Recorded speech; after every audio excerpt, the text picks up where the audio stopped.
शांति। आज 17 दिसंबर 2024 प्रातः मुरली ओम शांति बाप दादा मधुबन। आज प्यारे बाबा ने सुनाया, मीठे बच्चे तुम बाप के पास आए हो अपना सौभाग्य बनाने।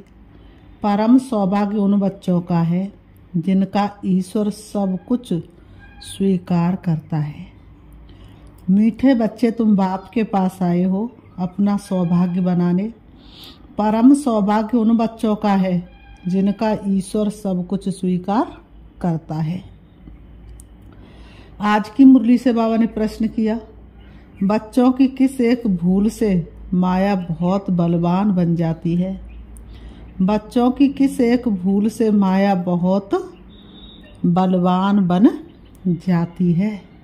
उत्तर में बाबा ने बताया, बच्चे भोजन के समय बाबा को भूल जाते हैं।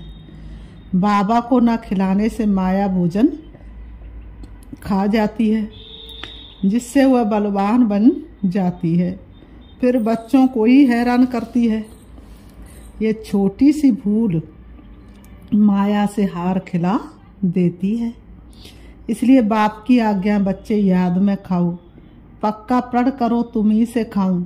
जब याद करेंगे तब वह राजी होगा। जब उसको याद करेंगे तब वह राजी होगा। गीत है आज नहीं तो कल, बिखरेंगे ये गम के बादल। ओम शांति।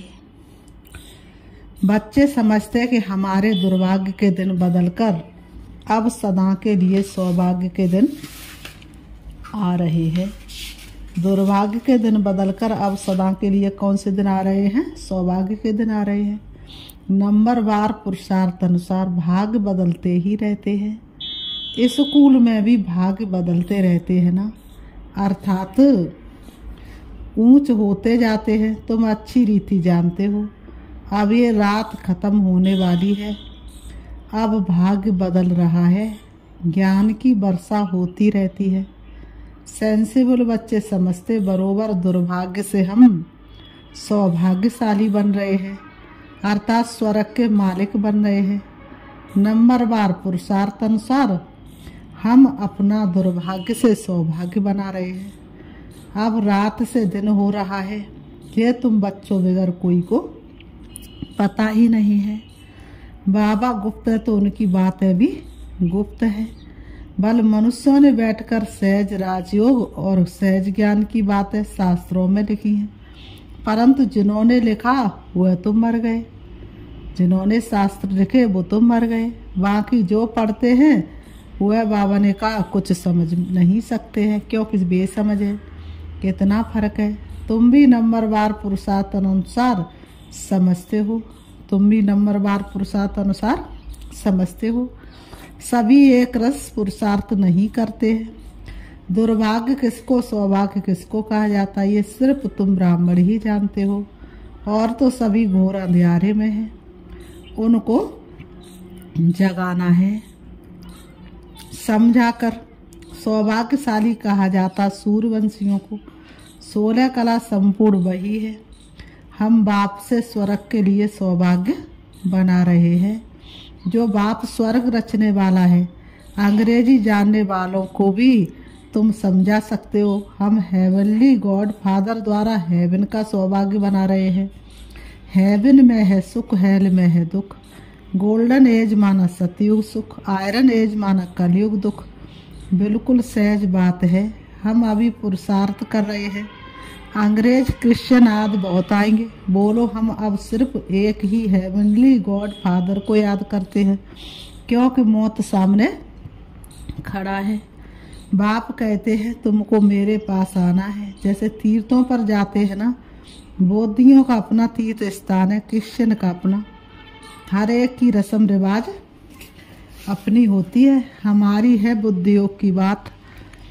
जहाँ से पाठ बजाने आए हैं वहाँ फिर जाना है। वह है हेवन स्थापन करने वाला गॉड फादर। उसने हमको बताया है। हम आपको भी सच्चा पथ रास्ता बतलाते हैं। बाप गॉड फादर को याद करो तो अंतमति सो गति हो जाएगी। बाप गॉड फादर को याद करो तो अंतमति सो गति हो जाएगी।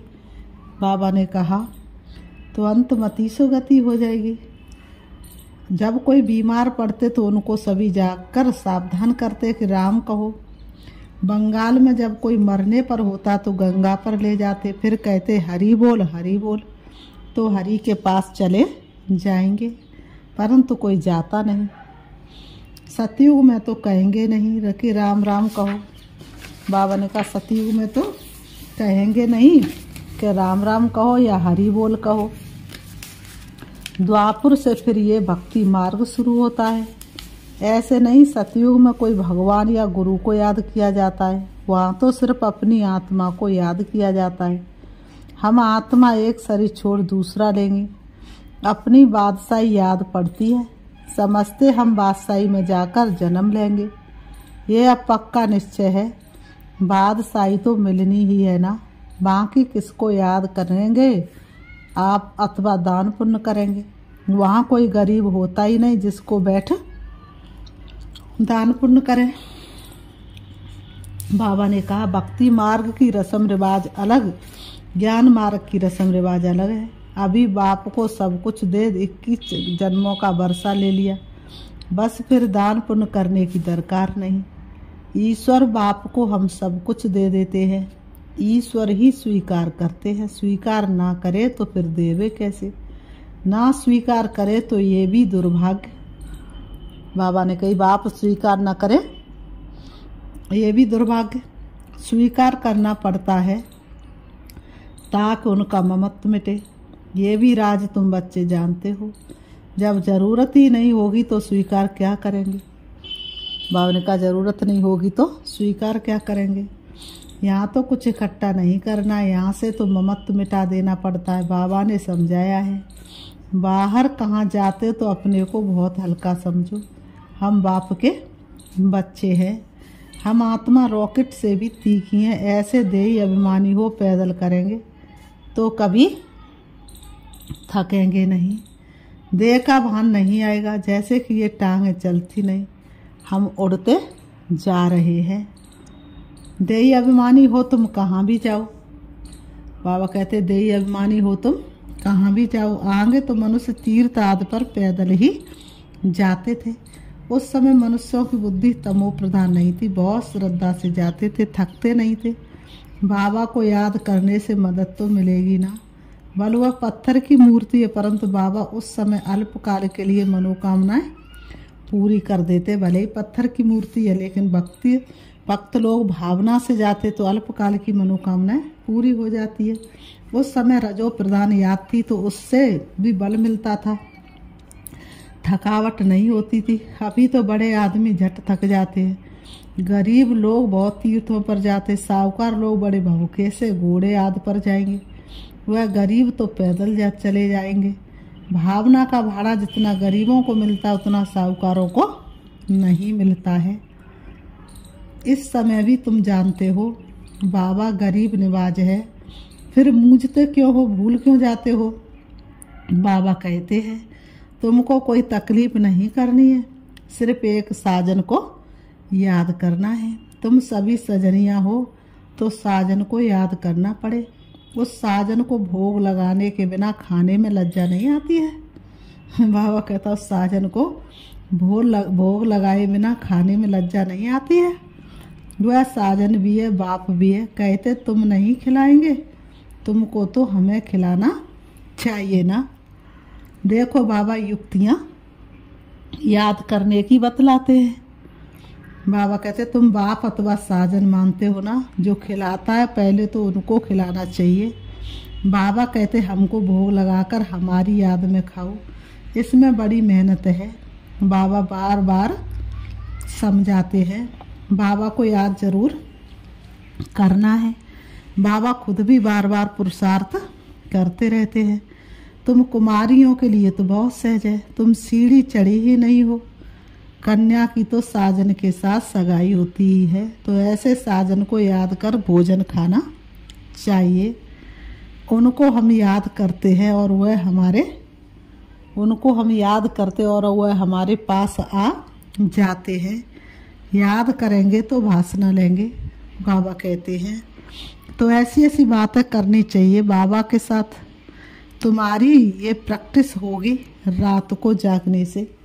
रात को जाग करके बाबा से बात करने से तुम्हारी प्रैक्टिस होगी, अभ्यास पड़ जाएगा, तो फिर दिन में भी याद रहेगी। अमृत वेला जिसका शक्तिशाली होता है तो सारा दिन भी शक्तिशाली जाता है। भोजन पर भी याद करना चाहिए। साजन के साथ तुम्हारी सगाई हुई है, तुम्ही से खाऊं, ये पक्का क्या करना चाहिए? बाबा मैं तुम्ही से खाऊं, तुम्ही से खेलूं, ये पक्का प्रण करना है। बाबा कहते जब याद करेंगे तभी तो वह खाएंगे ना। उनको तो वासना ही मिलनी है, क्योंकि उनको अपना शरीर तो है नहीं। आपके भोजन में शक्ति भरने के लिए बाबा ये सलाह देते हैं। भोजन को शक्तिशाली कैसे बनाएं? कुमारियों के लिए तो बहुत सहज है, इनको जास्ती फैसिलिटीज सहूलियत है। सी बाबा हमारा सलोना साजन कितना मीठा है। आधा कल्प हमने आपको याद किया है, अभी आप आकर मिले हो। हम जो खाते आप भी खाओ, ऐसे नहीं एक बार याद किया बस फिर तुम खुद खाते जाओ। उनको खिलाना भूल जाओ, उनको भूलने से उनको मिलेगा नहीं। चीज़ें तो बहुत खाते हो बाबा कहते चीज़ें तो तुम बहुत खाते हो। खिचड़ी खाएंगे, आम खाएंगे और मिठाई खाएंगे। बाबा ऐसे थोड़े शुरू में याद किया खलास, फिर और चीज़ें वह कैसे खाएंगे? साजन नहीं खाएंगे तो माया बीच में खा जाएगी। बाबा याद नहीं आएगा तो व्यर्थ की बातें याद आएंगी, उनको खाने नहीं देगी। हम देखते माया खा जाती है तो वह बलवान बन जाती है और तुमको हराती रहती है। बाबा युक्तियाँ सब बतलाते हैं। बाबा को याद करो तो बाप अथवा साजन बहुत राजी होगा। कहते बाबा तुम्ही से बैठो, तुम्ही से खाओ। हम आपको याद कर खाते हैं, ज्ञान से जानते आप तो वासना ही लेंगे। ये तो लौन का शरीर है, याद करने से वह आते हैं। सारा मदार तुम्हारी याद पर है, इसको योग कहा जाता है। योग में मेहनत है। सन्यासी उदासी ऐसे कभी नहीं कहेंगे। तुमको अगर पुरुषार्थ करना है तो बाबा की श्रीमत को नोट करो, पूरा पुरुषार्थ करो। बाबा अपना अनुभव बतलाते हैं। कौन से बाबा? ब्रह्मा बाबा। कहते जैसे कर्म मैं करता हूँ तुम भी करो, वही कर्म मैं तुमको सिखलाता हूँ। बाबा को तो कर्म नहीं करना है। सतयुग में कर्म कूटते नहीं। बाबा बहुत सहज बातें बताते हैं। तुम्ही से बैठूं, तुम्ही सुनूं, तुम्ही से खाऊं, ये तुम्हारा ही गायन है। साजन के रूप में व बाप के रूप में याद करो। गाया हुआ है ना, विचार सागर मंथन कर ज्ञान की पॉइंट्स निकालते हैं। इस प्रैक्टिस से विक्रम भी विनाश होंगे, तंदुरुस्त भी बनेंगे। बाबा कहते जो पुरुषार्थ करेंगे उनको फायदा होगा, जो नहीं करेंगे उनको नुकसान होगा। सारी दुनिया तो स्वर्ग का मालिक नहीं बनती है, ये भी हिसाब किताब है। बाबा बहुत अच्छी रीति समझाते हैं। बाबा बहुत अच्छी रीति समझाते हैं। गीत तो सुना बरोबर, हम यात्रा पर चल रहे हैं। यात्रा पर भोजन आदि तो खाना ही पड़ता है। सजनी साजन के साथ, बच्चा बाप के साथ खाएंगे। यहाँ भी ऐसे है। तुम्हारी साजन के साथ जितनी लगन होगी उतना खुशी का पारा चढ़ेगा। निश्चय बुद्धि विजयंती होते जाएंगे। योग माना दौड़ी, ये बुद्धि योग की दौड़ी है। हम स्टूडेंट हैं, टीचर हमको दौड़ना सिखलाते हैं। बाप कहते ऐसे नहीं समझो कि दिन में सिर्फ कर्म ही करना है। बाबा ने कहा ऐसे नहीं समझो दिन में सिर्फ कर्म ही करना है। कछुए मिसल कर्म कर फिर याद में बैठ जाओ। भ्रमरी सारा दिन भू भू करती है, फिर कोई उड़ जाते कोई मर जाते हैं। वह तो एक दृष्टांत है। बाबा कहते वह तो एक दृष्टांत है। यहाँ तो भू भू कर आप समान बनाते हैं। बाबा ने कहा उसमें कोई का तो बहुत लाभ रहता है, कोई सड़ जाते हैं, कोई अधूरे रह जाते हैं, भागंती हो जाते हैं, फिर जाकर कीड़ा बनते हैं। तो ये भू भू करना बहुत सहज है। मनुष्य से देवता किए करत न लागी बार। अभी हम योग लगा रहे हैं, देवता बनने का पुरुषार्थ कर रहे हैं। यही ज्ञान गीता में था। वह मनुष्य से देवता बनाकर गए थे। सतयुग में तो सब देवताएं थे, जरूर उनको संगम युग पर ही आकर देवता बनाया होगा। वहाँ तो देवता बनने का योग नहीं सिखलाएंगे। सतयुग आदि में देवी देवता धर्म था और कलयुग अंत में है आसुरी धर्म। इस समय कौन सा धर्म है? आसुरी धर्म। ये बात सिर्फ गीता में ही लिखी हुई है। मनुष्य को देवता बनाने में देरी नहीं लगती है। 1 सेकंड में निश्चय हुआ और दिव्य गुण आना शुरू हो गया। तो बाबा कहते मनुष्य से देवता बनाने में देरी नहीं लगती है, क्योंकि एम ऑब्जेक्ट बता देते हैं ना, बाबा तुम्हारा लक्ष्य बता देते हैं। वह सारी दुनिया में एक धर्म होगा, एक धर्म, एक भाषा, एक कुल। उन्होंने कहा दुनिया तो सारी होगी ना। ऐसे नहीं चीन यूरोप नहीं होंगे परंतु वहाँ मनुष्य नहीं होंगे। खंड तो होंगे लेकिन वहाँ मनुष्य नहीं होंगे। मनुष्य तो बहुत कम होंगे, सिर्फ देवता धर्म वाले होंगे और धर्म वाले होते नहीं। अभी है कलयुग, हम भगवान द्वारा मनुष्य से देवता बन रहे हैं। बाप कहते हैं तुम 21 जन्म सदा सुखी बनेंगे, इसमें तकलीफ की तो कोई बात ही नहीं। भक्ति मार्ग में भगवान के पास जाने के लिए कितनी मेहनत की है।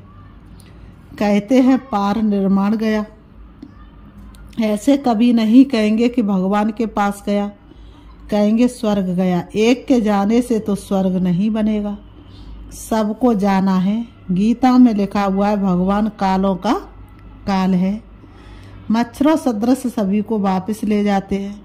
बुद्धि भी कहती है चक्र रिपीट होना है, तो पहले जरूर सतयुगी देवी देवता धर्म रिपीट होगा, फिर बाद में और धर्म रिपीट होंगे। बाबा कितना सहज बतलाते हैं, मन मनावा बस।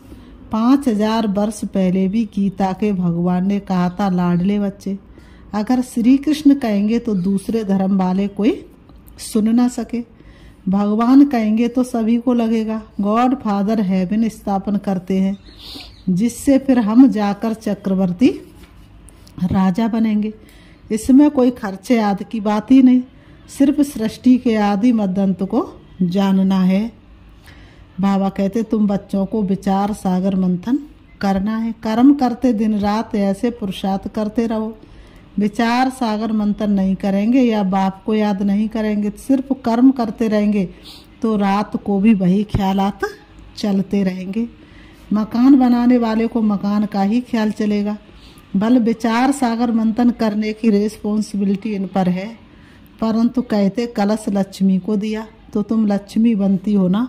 फिर बाबा कहते अच्छा, मीठे मीठे सिखिलते बच्चे प्रति माता पिता बाप दादा का याद प्यार, और गुड मॉर्निंग रूहानी बाप की, रूहानी बच्चों को नमस्ते। हम रूहानी बच्चों की रूहानी बाप दादा को याद प्यार और नमस्ते नमस्ते नमस्ते नमस्ते। धारणा के लिए मुख्य सार नंबर 1, श्रीमत को नोट कर पुरुषार्थ करना है। बाप ने जो कर्म करके सिखाया है वही करने हैं। विचार सागर मंथन कर ज्ञान की पॉइंट्स निकालनी है। नंबर 2, अपने आप से प्रण करना है कि हम बाप की याद में ही भोजन खाएंगे। तुम्ही से बैठूं तुम्ही से खाऊं, ये वायदा पक्का निभाना है। आज की मुरली से बाबा ने वरदान दिया, कर्म और संबंध दोनों में स्वार्थ भाव से मुक्त रहने वाले बाप समान कर्मातीत भाव। कर्म और संबंध दोनों में स्वार्थ भाव से मुक्त रहने वाले बाप समान कर्मातीत भाव स्पष्टीकरण है। आप बच्चों की सेवा सबको मुक्त बनाने की, तो औरों को मुक्त बनाते स्वयं को बंधन में बांध नहीं देना। जब हद के मेरे से मुक्त होंगे तब अव्यक्त स्थिति का अनुभव कर सकेंगे। जो बच्चे लौकिक और अलौकिक कर्म और संबंध दोनों में स्वार्थ भाव से मुक्त हैं, वही बाप समान कर्मातीत स्थिति का अनुभव कर सकते हैं। तो चेक करो कहाँ तक कर्मों के बंधन से न्यारे बने हैं। व्यर्थ स्वभाव संस्कार के वश होने से मुक्त व्यर्थ स्वभाव संस्कार के वश होने से मुक्त स्लोगन है। जो सरल चित्त और सहज स्वभाव वाले वही सहज योगी भोलानाथ के प्रिय है। जो सरल चित्त और सहज स्वभाव वाले वही सहज योगी भोलानाथ के प्रिय है। अच्छा, ओम शांति, ओम शांति।